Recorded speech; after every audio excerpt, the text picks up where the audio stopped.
Little tidbit here from the ATM course. Now, of course, you're going to want to put your machines in places where there's transit. Like, for example, right now I'm at a transit station, a transit center. But if you, as you see behind me, uh, right there, okay, that's a bad location for that type of ATM. Let's go look at it. What you want to remember is that the ones that we're going to be using are not weatherproof. And this area is one that rains quite a bit.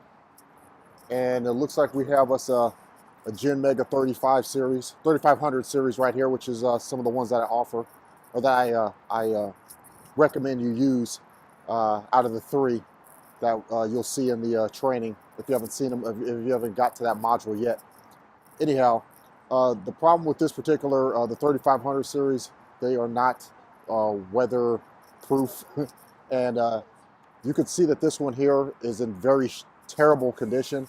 And that's also one of the things that we look at when we're trying to assess the machines, when we want to replace them, or when we see a business and we're like, hey, this is our service, this is how we keep our machines pristine.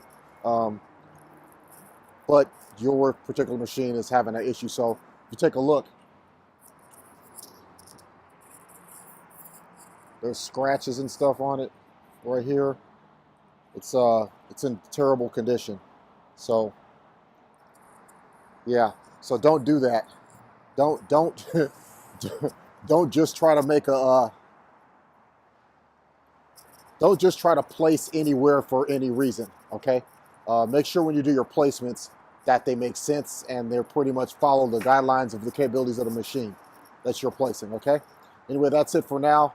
This is like an example of a bad placement, and don't do this when you're running your business and you're looking for placements. Okay, you want to place it inside, not outside. That's it. See you in the next one.